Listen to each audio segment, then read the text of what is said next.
This is Truck Come Your Way. Long time no see. Merry Christmas. Happy Hanukkah. Happy Kwanzaa. Whatever floats your boat. Happy New Year. It's good to see you. Hope all is well with you. I know it's, tumultuous times in America, and all these different things going on. It's really hectic right now. So I hope the Lord is keeping you. And today I'm making a video because due to a conversation that I had with a friend of mine like last Friday, I believe. A friend of mine that owns a pub in England, a guy I went to high school with, he had an incident in the pub, whereas a customer was upset because his card reader, credit card reader, couldn't accept payments. And, that happens from time to time, and we've all been through it. You go on somewhere and the card reader was down, and, you had to use cash instead of a card. But, we don't really, I don't carry cash hardly, ever anymore. So, of course, it's an inconvenience, but, it is what it is. It's not the people's fault. It's not the establishment's fault. It just happens sometimes because of equipment. So, apparently, it's kind of funny what happened. The guy, he gets upset. He was a neighborhood guy, a big guy. My boy said that he was about, I don't know, 6'1", about 300 pounds. So, but my buddy is actually like 6'3", 260, and he's very mobile. He's a big guy. He's a naturally big guy. And he had bounced clubs for, I don't know, 20 years. He actually bounced clubs longer than I had, right? So, it wasn't a problem. He wasn't worried about it. We don't, once you have that much experience with bars and clubs, you don't worry about stuff like that. So, okay, the funny part about it is that the big guy was there with his little buddy, his little Spike. Remember the little cartoon back in the day where it was a little dog that uh, used to follow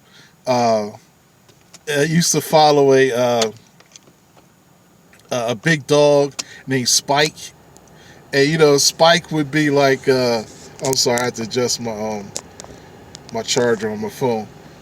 And Spike, like the little dog would be like, come on, get him, Spike, get him, Spike, get him, Spike, kill him, Spike. And that's what happened with my buddy Marvin, because it was an older guy sitting at the bar, that was witnessing what's happening. So the big guy actually started calling my friend the N word, right, in England, right, of all places, right. So basically, the older guys, like 62 years old, got tired of hearing him, and when he heard him call my buddy Marvin the N word, the old white guy that's 62 years old who used to box got up and beat the living tar out of this guy, that's the 6'1" guy or whatever, 300 pounds, and tough guy. He knocked him out and dropped him on the ground and began to stomp him. You know what I'm saying? And now I saw the video. He sent me the video. It was hilarious. I could not. He said, just look at the video, man. You're going to be shocked. I said, this old dude actually whipped this guy's can. I was like, wow, that was awesome, right? And so it brought me back. We started talking about bouncing, because then my boy Marvin actually picked the guy off of the floor, and this little, Spike's little puppy friend started barking, you can't do that, in the background. But he wasn't doing anything. He didn't try to do anything to the old guy. So Marvin picks him up. I said his name, but I didn't mean to do that. But he picks him up, he grabs him out, he yokes him up. Because, most bouncers, if we want to use our fist on you, we'll actually grapple with you and take you where you need to go, get out the bar. Because we don't want to block your eye, we don't want to hurt you. Because, that's how retaliation happens. You'll be thinking about us the entire time when your eye is healing, or the bruise goes away. You'll be thinking about us. So we don't want you to come back and try to hurt us later, or come back to the establishment with more friends, a gun, and all that kind of stuff. So we don't actually want to hurt you or touch you. We just want to grapple you out so you can think about what you've done, because we're not going to put you out for no reason. So basically, he puts him out, and his little Spike, the little puppy dog, follows behind Spike. He's humiliated, and he never comes back to the pub. So what that brought back to me is when I was about 21, 22. I was bouncing the club. It was Chubb Rock was going to be at a pool party. And, I won't say where it was. A pool party. And, of course, they were serving alcohol. And so I couldn't let in anybody that was under the age of 21. Naturally, liquor law. The establishment can lose their liquor license. The establishment can get huge fines. And the bartender or barmaid can go to jail, actually go to jail. You can go to jail for that, right? So, and I can get in trouble. And then once the word passes that I actually, allow somebody like that in the bar, in the establishment, I'm not getting more jobs. The promoter's definitely not going to hire me, So basically, I had to card people, and I card people all night. So unfortunately, it was a group of young guys. They knew me. They knew because they see me around bouncing to other different establishments for other different events and things. So when they came on and said, "Hey, what's up, guys? I'm sorry I can't let you in unless you got ID." And they were like, "Oh, So they showed me ID. Of course, they were too young. They were only maybe missing the mark by a year. They were like 20, 19, some of them 18. And they saw a hip hop artist, so they automatically assumed it was just cool for them to come, but they couldn't come, because of the alcohol. I couldn't let them in. So we asked them. So they weren't mad, because they know it's not my fault. So they walked away, and unfortunately, they walked down the path because to get to the pool area, it was like down the path behind the building, behind the hotel, and they actually couldn't. We couldn't see them what they were doing, and what they were doing is we found out some of the ladies that came into the club. They said, "Hey, it's a bunch of young boys down the street or down the path harassing them. Every woman that comes by, the cat calling, doing all this kind of stuff." So me and my partner, we actually walked down the path. And we actually, told them, "Hey, look, you guys got to move along," the regular stuff. They weren't objective. They like, all right, big boy, all that kind of stuff. It's cool. It's no big deal. But then we went back in. We thought we were going to have an easy night because it was real easy. A lot of pretty ladies there the whole night. So maybe an hour later, I guess it was around 11 o'clock at night, And, oh, man, these jokers they left, and they basically went to the liquor store and got a bunch of got somebody to buy them some 40 ounces and some liquor and everything. They had everything out under the sun, and they came back, sat in the parking lot, which is even further down the path, and were harassing every single female that was coming into the pool party area, right? So the promoter had left to go get change for the for the change people, what I'm saying, so they can actually do what they got to do and all that, and change 50s, 100s, and all that. So what happened was he came from the parking lot and he said, "Hey guys, remember them guys? You guys may move and all that stuff." He said, "Yeah." He was like, "Man, they out in the parking lot. They left, came back, and they in the parking lot harassing every single chick that come up this path." And, because the women, they were prepared for a pool party. They had their wraps on, they had bikinis and all that. So they're harassing these ladies. And, anybody that bounce knows, without the women in the club, you don't make any money. So, of course, me and my partner, we had to go out there, and we had to tell them to leave. But by the time I got most of the way, we both got most of the way down the path, they were actually coming towards us. So we were like, "Hey, fellas, what's going on?" They got the bag, the brown paper bag, the whole nine.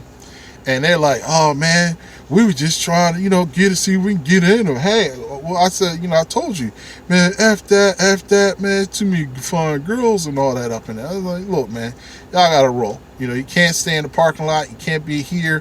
You can't be in the parking lot. Y'all got to leave, man, because if the cops come, they're going to lock you up anyway for having open container of alcohol. Then they're going to give you a bunch of tickets because most of y'all drove here, so you're going to get a DWI, you know what I'm saying? So you might as well just leave now because we don't want to have to call the police on you. Then all of a sudden the F you, big boy, you ain't going to do this, that. Okay, here we go." And my partner he looked at me, I looked at him like, "Oh, here we go." We thought we had an easy one, right? So at the time I had I used to carry a well, I didn't carry it, but I used to keep a crowd control like baton, a real long one, about the size of a yardstick, and PVS, and with a little metal pipe in the middle of the regular one that like the police have. So basically, they got aggressive. They start coming at us, So I just start cracking. My boy, my friend that was a bouncer, he was like, "Look, what I'm saying? It sounded like Hank Aaron again. I just cracking jokers like Hank Aaron, knocking them out the park. I was mostly hitting in the legs because I didn't want to hit nobody in the head or upper body or torso. I didn't want to break no bone. So I'm beating them in their thighs and the calf if I can get it, And so basically, they get upset, of course, naturally. Somebody beating you with a nightstick, and my buddy was beating up with an asp. You know what I'm saying? So so they run down into the parking lot, and the next thing you know, they're running to their cars and they open it in their trunks. They go into their trunks. They're going for guns. And so basically, I didn't have a gun on me, because I didn't have a gun. This is one of the reasons why I stopped bouncing, is because guns start coming into the play for everything, So, but I did have a shotgun in my trunk of my car. So what I did was, I started, pedaling. My boy, he had a gun on. He had a Smith & Wesson 9mm, one of those stainless steel ones back in the 90s. And he had that. He pulled his out. Everybody's to the trunk. I'm trying to get in my trunk because, that's what I made the video for, is about that adrenaline dump, man. I mean, you don't know how, remember this, you don't know how your body is going to react for the first time that you ever have to pull a gun out. You do not know. You do not know. That's why police and the military, they emphasize training. So you have muscle memory. So that you have, your body just does what it needs to do automatically, instead of what your brain and what your chemical reactions to what you're doing actually, takes over the functions of your body. So with me, because I didn't have that much muscle memory, I definitely didn't have any training. I used to go to the range all that time. What happened to me is when I went to go into my car, I had an 81 Cadillac Eldorado. It was a very nice looking car. And basically, back then the Cadillacs used to have a little latch that used to have to like spin open to get your key in there in the trunk. So mine, for some reason, would never lock back when I put the key in. So I'm sitting up there one-handed, and then eventually two-handed, trying to get my key into the trunk to get to my shotgun. And basically my hand is shaking like a leaf, man. I'm like, what's wrong with me? You know what I'm saying? I was like, because that was the first time I ever been in imminent danger without being prepared, like having a gun of my own or something already on me, that I had to go get something. You know what I'm saying? So I got in the trunk. My boy is just sitting on the side shaking his head like, man, what's wrong with you? Because he never seen me act like that before. So, basically I got the key in and finally pulled the shotgun out. By the time I pulled the shotgun out, somebody had already had something out of their trunk. Matter of fact, it was in a blanket. And when he pulled that blanket off, thank God it was a baseball bat. Because it looked like he had like a sawed-off shotgun, but it was actually a baseball bat that he had cut in half. That, was basically, a Joker Be Cool stick. I ain't going to say what we used to call them. But basically, that's what happened to me, and it could happen to you. But remember, don't be embarrassed about it, because you see all these war movies and all that stuff where they talk about baptism of fire and all that stuff. It is true. It's a true thing, and that's why the police and the military, they drill so hard on muscle memory to basically counteract the physical reaction. Because some people, they dump themselves. I was lucky. Only thing I had was the shakes. I didn't throw up.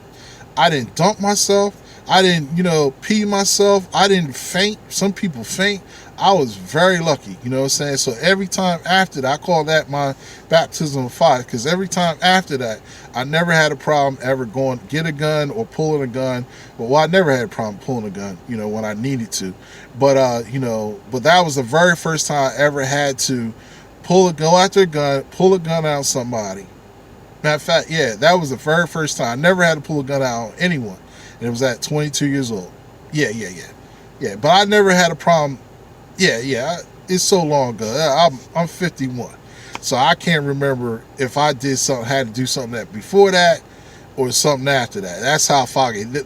what brought this memory up was actually the incident at the pub that I had forgot all about. A lot of the stuff I've been through, I actually suppress. I don't even want to think about this stuff because it just makes me paranoid. You know what I'm saying? Matter of fact, after I thought about that, I switched my home protection gun from a 4-inch 357 to a 6-inch 357. And I brought my shotgun out and put it next to the bed. That's how much it affects me. You know what I'm saying? So, again, thank you for watching. Thank you for viewing. I've been getting a lot of traffic on my channel. I don't know if somebody posted my video on their on the website or something like that, but I've been getting a lot of attention. Thank you guys for subscribing. I got quite a few new subscribers.